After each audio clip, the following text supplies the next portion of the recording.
Welcome, everybody. It's Black Friday. I hope you had a great Thanksgiving. Arthur and I are sitting down today to give you the Laffer Tengler take, and we're going to focus on two things. The first is the consumer, so that's all of us. And then the second is a review of the 5 for 25 that I put out on December 31st of this year.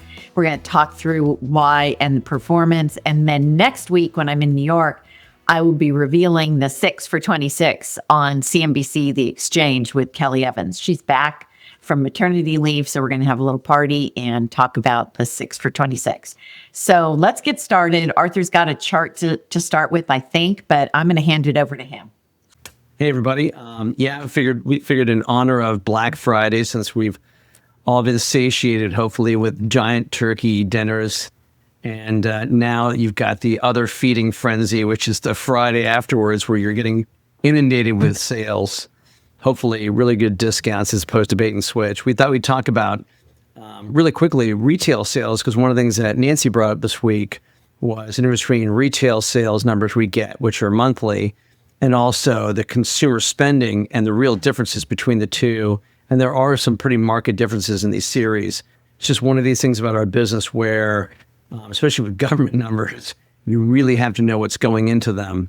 We've seen issues with the collection. Nancy, I remember you brought that up, where a huge amount of the CPI calculation was being estimated, right, way more than normal. So there's always some kind of normal sampling to it, right? Yeah, that's right. Another Nancy win. She's not competitive, everybody, swear to God. No, I didn't mean that. I meant this is what they're doing. They're putting their finger up and trying to... Oh, you will have. Yes, one more for Nancy. In the one more in the Nancy column as -1 in the Arthur column. Anyway. So I'm going to put up a chart really quick, which is going to be retail sales and then the U.S. consumer spending number. So here we go.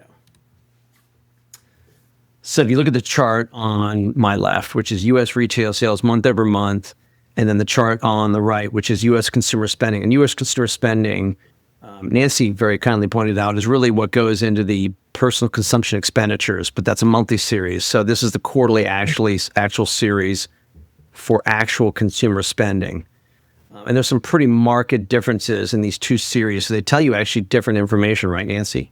Yeah, no, you're right. And the Fed uses the one on the right, the consumer spending number. Right, for their inflation inputs with PCE. So yeah, they're very different. Yeah, one really truly is a retail number. So retail sales really is about 30% of GDP. It's monthly, and it's really a goods number. So it's real, almost all physical goods. It's got some food services in it, but it's really but as a good, excludes almost all services. This is really a physical, going out and buying TVs, cars, stuff like that. And it's a direct survey as the sample size. So it's about 5,000 businesses, and they go out and actually do an actual physical survey. Businesses have to send it back. Whereas the U.S. consumer spending is actually the number that goes into GDP, and it's about 70% of GDP. It's quarterly, the actual number. It's all goods and services. And by the way, this includes stuff that you wouldn't think of normally, like the employer portion of employee healthcare benefits, stuff like that. I'm sure matching contribution for 401k at the employer level. So they include a lot more in this series. Which is weird. Durable and non-durables. And it encompasses a huge number of surveys. It's not one. But don't you think including the employer portion is weird? Because it's not like it multiplies in the economy. The employer takes money from profits or from, not paying employees as much, and then pays part of the healthcare, and that's now counted as spending. It's just like how 401ks are not counted as savings. So the distortion. Exactly. Actually, yeah. So it's a very different series. And Nancy, it's like, if you were talking about like price to book versus price to earnings, they both have price in them, but they're very different series. Right. Retail sales and consumer spending are clearly not the same, and you can be very careful conflating one with the other, or looking at one and saying how much of an effect it has on the other. Retail sales is clearly just a subset, much more volatile too. I spilled my water. Sorry. Just want to make sure I don't wreck another Don't fry the Bloomberg computer. keyboard. Okay, go. I'm good. So it's interesting that there's also on the real consumer, U.S. consumer spending number, that really is a quarterly series, even though we see the price changes, which again are a lot of estimates going into the monthly. And the consumer spending number, Nancy, I think is revised quite a bit, and it's revised historically a lot, whereas the retail sales aren't because they're coming straight from a survey. Oh, nice. So so when you look at this, what do you take away as it relates to the consumer? Because we're hearing all this noise about, the consumer's not spending, the low end consumer is defaulting on debt. But I looked at credit card receivables and they looked flat. So I'm just wondering what you think about the consumer, because as you point out, it's 2/3 of the economy. Yeah, and so some of these numbers are giving us, I think, what we would expect based on just the headlines we see. They talk about the consumer is more strapped, but yet you're right. And not only that, mortgage delinquencies really aren't rising either. It's student loans, credit cards, and autos. And I think what you're seeing is the weak end of the consumer. We used to call it the subprime mortgage lender. Yet clearly under more stress. We deferred student loans forever. I think people thought they were never going to have to pay these things back or make payments on them. And these are new days, so they have to start paying them back. And that certain demographic groups are going to have to adjust their spending and their consumption and their debt loads and how they're financing their debt, whether it's cash drawdowns on credit cards or are they using like home equity lines of credit? What are they doing? Okay. But it's not showing up in mortgage delinquencies, I'll tell you that. Right, which is important because that's when you have problems. And then what do you think about the unemployment rate and whether or not labor is weakening? Because that's what we've been hearing too, that labor's weak. It's a problem. It's a canary in the coal mine. What do you think about that, Arthur? I don't think. I mean, we look at the metrics. You're seeing the quits numbers falling, the hiring numbers falling. Unemployment claims really aren't going up that much. I mean, a 4.5% unemployment, and this unemployment's a weird number. It's one of those ones, Nancy. I know you and I have spoken about this probably ad nauseum. It's one of the few series that doesn't get revised ever. So they don't go back and fix it if they find an issue with it, which is unusual for the government because usually they're always changing stuff all the time, and you can never figure out what the actual number was or is or anything. But the labor market looks like it's changing. I don't know that I really see that it's inherently weak. It's just very different. I think this comes back to, Nancy, that we're an inflection point for the economy. The economy is trying to shift from really being focused on services to the current administration changing the playbook and trying to push the U.S. back into much more of a manufacturing, non-service role. And the economy is it's like turning a Titanic. It's really hard to turn it, but once you turn it, you can't stop it from turning. Right.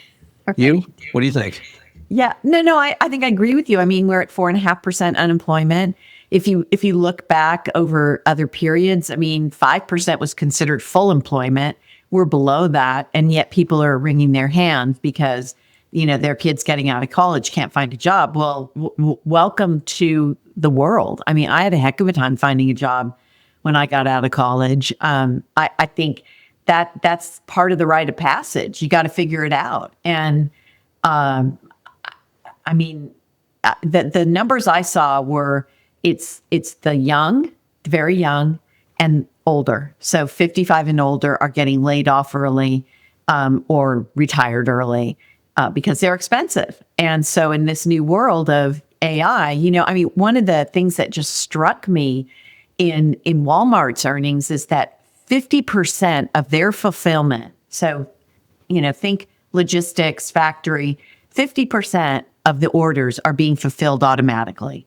So it's all robots. I think Amazon's actually higher, but Walmart came to the party a little later, and Target's missed the party entirely. But they're doing it. They're delivering 30% of packages are being delivered in 3 hours. That's kind of amazing.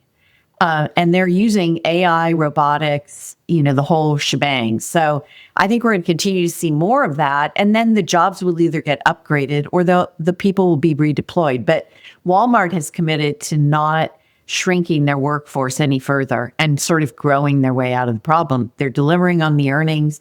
They're delivering on same store comps. And I think e-commerce was up 27% on a really big number to start with.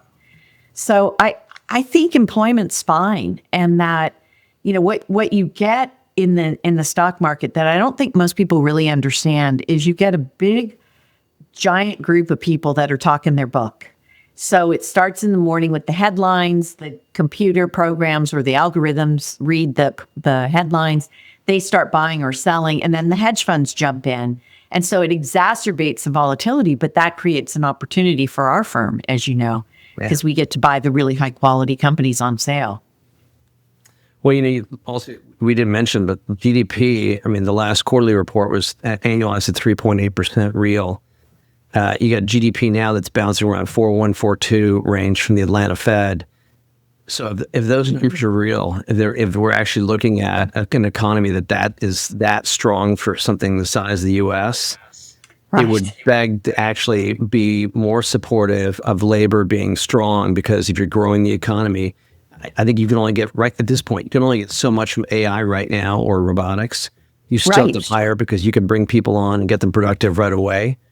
Whereas it takes quite a bit longer. In fact, we talked about that one client of ours that, Nancy, you talked to them, that had a machine that they couldn't get running because they didn't have the technical skills to get, wasn't that right? They couldn't get the machine set up. There, it's nuts. But I just want to clarify one thing you said, because you said real twice and it had different meanings. So the GDP numbers are real, which means after inflation. So if they were nominal, that would include inflation. So when you've got 2 to 3% inflation, that means nominal growth, or the growth that we all think about before inflation, is close to 7%. Yeah. That's pretty amazing, as you say, for an economy this size. So I think things are much better, and the market has come back nicely after the short sellers did their damage, and then it just it stepped to one side and started rallying again. So I think we will continue to see a rally into the end of the year. Bond yields, we looked at that today. You and I were talking about it. I don't know. If we get a cut, and I think we both think we're going to get a cut in December, whether we should or not, different debate, but we think we're going to get one. What that does to the yield curve, I don't know. Mortgage rates, neither one of us knows, but eventually, the Fed's going to get it right. Well, that was last question. Go ahead, sorry. No, for you. I was just going to ask last question. Who do you think is going to be the chairman of the Federal Reserve, and what do you think about who you think? Yeah, actually, that's what I was going to bring up our call last week. We talked about the Fed. I think Kevin Hassett, I know I've seen him more in the publications as being kind of the front runner. I think Kevin Hassett probably makes the most sense, as opposed to like a Warsh or someone else, mostly because he's, in this case, we haven't had a real economist at the head of the Fed for a long time now. But Kevin's a real economist. He's a conservative economist, which you want, by the way. The head of the Fed is not, the guy at the head of the Fed is not a guy who says, I don't know, let's try something new, You don't mean conservative politically. You mean conservative in the way he approaches the economy. How he approaches policy. Yeah, and managing a Federal Reserve banking system, which is the backbone for the economy with regard to money, inflation, and output. Not making sure the economy doesn't overheat or stall out, and really focusing on the real two fundamental jobs of the Fed. That's what you want. You want stable, conservative. Right now, Jerome Powell, most people probably don't know, is not an economist by training. He's a lawyer by training. Right. Kevin Hassett is an economist by training, and he's a good economist. And more importantly, I think also is when you're a chairman, you're trying to build consensus. So it's not just about being smart and understanding the metrics, but it's also about building consensus and getting people to agree upon, because this is a voting process, you have to agree upon what policy should be. And Kevin Hassett is nothing if not personally a very nice man. I met him on numerous occasions through family connections and our old Laffer Associates conferences. Super nice person in general, and he's already been vetted. So he doesn't have to go through this whole vetting process. Like, you bring someone from the outside, they got to go through the Senate confirmation process, which is not going to be fun. No. Well, and he's a fine man. You probably don't remember this, but you asked me to introduce him at the last Laffer conference, I think. And one of the things that strikes me about him because I'd seen him only on TV, he's always smiling. And so I asked him about that. And this is a paraphrase, folks, so don't quote me, but I feel like he said he woke up on he couldn't have woken up on the operating table, but he woke up after a heart attack, basically, and decided he was pretty darn lucky to live. And so he's just been like that ever since. And if you have what people are calling a divided Fed, he is the right man to go in there and just smooth things out, listen. He's very soft-spoken. He's always smiling. So I think you're right. Volcker. You need one or the other. You need someone who's a kind of economist, but they just are driven and are like, it's my way or the highway, and they're just going to bludgeon their way and make everybody agree because they're scared of him because he's like 27 feet tall. Although that's more like what he looks like with my dad. But to get you wild on a Great Dane. I'm just picturing that. I don't know if people know how tall your dad is, but not very. He was 5'6". I don't know what he is anymore. At one point, yeah. Well, let me talk about the five. I was going to say, there is a funny picture, the one with Paul Volcker, my dad, standing next to each other. I think it was taken in Colorado at one time. And it's pretty funny seeing Paul Volcker standing next to my dad. That and Klitschko. There's a picture of my dad and Klitschko, and they both look about the same. Well, while I'm talking, if you can find it and put it up, I think that would give us a good laugh. So I'll be quick, Arthur, because it's Friday afternoon. But at the end of 2024, I was reading a number of stories by hedge fund managers, and I'm going to read this, so I'm not looking at the camera, but there was one that the Wall Street Journal banking columnist retweeted, and it said, I'm not very good at what I'm doing. Hedge fund manager Richard Toe's raw mea culpa details how he ignored NVIDIA and Bitcoin and misread tariffs and lost over 35% through November. Recall, the market was up double digit, 20-something%, I think, last year. So the fact that this guy would say that, I'm not very good at what I'm doing. And this is one of the big mysteries to me, that people continue to give their money to hedge fund managers who have underperformed the S&P by 7 or 8% annually for the last decade. So they're not, when you're churning and trading, it's very hard to make the right decision every time. And we've seen that from strategists over the years. They can tell you when to get out, and then they forget to tell you when to get back in. They just can't call both sides of it. And then David Benoit, who is also a hedge fund manager, said, I pretty much missed all the major themes in the last 2 years. I was hopelessly out of sync with the market, buying when I should be selling and selling when I should be buying. I was just like, and he said, posted it on Twitter. So I don't know, but the average return of, in 2023, hedge funds achieved an average return of 6.4%, and the S&P returned 26%. And part of the reason for this is that they continue to over-diversify. And so this kind of motivated me. And last thing I'll say, no, I'll let that go. So this motivated me to come up with 5 for 25. And so I just thought I'd go over them real quick because I think that it's instructive.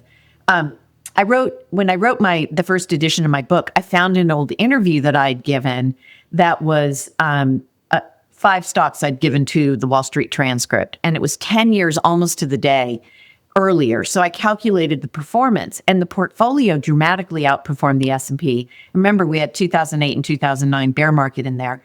But it was only because 2 of the stocks dramatically outperformed, 1 performed in line, and 2 dramatically underperformed. But it was the power of the concentration and the high quality focus that, even though they underperformed, they generated positive returns for the most part. And so the portfolio was up 100 full percentage points above the S&P during that time frame. It's fictitious, and it was, I just assumed an equal weighting. But with the 5 for 25, I basically did the same thing. And these are all names that we own. The first one was Amazon. It was a name that we owned and still own in growth and in the 12 best ideas portfolio. There were a whole bunch of reasons we liked it. You're going to see in a moment, it didn't work out very well, but that's okay because the portfolio still outperformed. ServiceNow is one of my favorite companies in the software space, but it's been sidelined because you keep hearing these stories that AI is going to do away with software. The problem is this particular software drives that all the AI traffic on the cloud. So I don't think it's going anywhere, but it's down over 24% this year. And that was in the 5 for 25. But then we had Spotify and we had Broadcom and we had Goldman Sachs in the portfolio. And so if I can find it, the return for the equally weighted portfolio through today is 27.7%, and the S&P is up 17.8%. So Broadcom was up 75%, 75.1. Goldman was up 46.5%. Spotify 33.9. Amazon only 6.3. So that was one that was positive, but still underperformed. And then ServiceNow's down 23.4% year to date. So I think it's super instructive because in the investing business, you don't have to get everything right.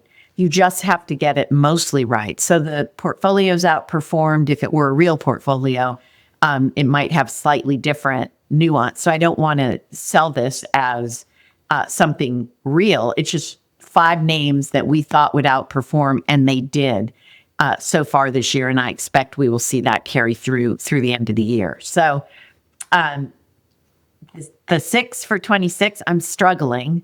I'm down to 7. And I got to get rid of one more, but I'm going to talk about what's that? You added one from this morning? I did. I did, because we talked through it. And thank you for that. But yeah, so I'm just I'm going to finish it up tonight, but I'll talk about it on Monday on CNBC. So. Yeah, the only thing I wanted to add is, we talk about professional investing versus, say, more or less professional investing, like what we do for a living versus what some people can have better returns. And a lot of money managers out there, it depends on what they're doing, but it's discipline and process. And one of the things I was always taught is if the more information you have about what's going to happen or what you believe is going to happen, the more you concentrate your investment portfolio. And the extreme example, and this is an example, if hypothetically, if you had the Wall Street Journal stock section, the stock price section, you're basing a year in the future, but you had it right now. The question is, how many stocks would you own? What you do is you go through and find the highest performer over the next 12 months, and you put 100% of your money in there. And the point is that with perfect information, right, which no one has, but the perfect information, you concentrate like mad, right? You pick the best. And if you were shorting, you'd pick the one that fell the most, right? But no one has perfect information. No one has a crystal ball. But there's a really a professional way that you build portfolios such that you make concentrated bets, such that they're not bets. They're basically your skill set looking at companies, and you look ahead and say, what do I think is going to happen? How do you build a portfolio? And to your point, they don't all have to be winners. They don't have to be. In fact, very rarely is that ever the case. Probably almost never the case. But you have more winners because you're smarter and you do have a skill set that lets you see where you think things are going and who's going to take advantage of that. It also comes down to, Nancy, some of the things that quant versus non-quant is management matters. And if you don't believe me, listen to what Nancy said about Walmart versus Target and go look at what management's done to one company versus the other and why Nancy likes Walmart much more than Target. These things. And we don't own Target. Yeah.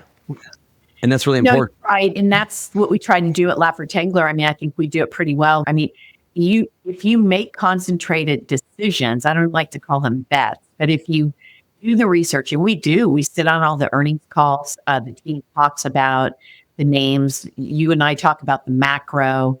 This is all I think about, unfortunately. But if you are thinking ahead and if you have experience, I think you remember we had an analyst at one point that said, I don't have to have experience. I can just read about it. And that's those are the people that are populating the hedge funds. You have to have the experience.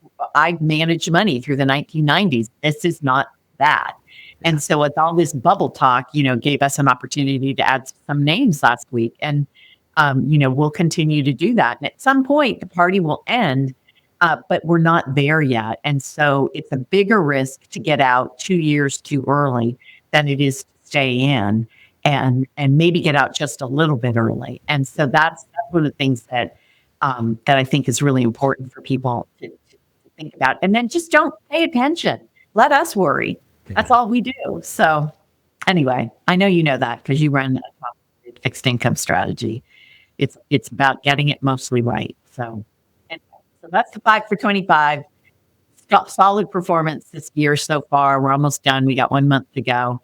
And we would expect that the 6 for 26, except figure out what they are, will be equally as interesting. So you got to stay tuned, everybody, to hear Nancy's 6 for 26. Thank you. All right. Well, you have a great weekend, Arthur. Thanks you too, so Nancy. much. Thank you. Thanks, everybody. Thanks. Bye.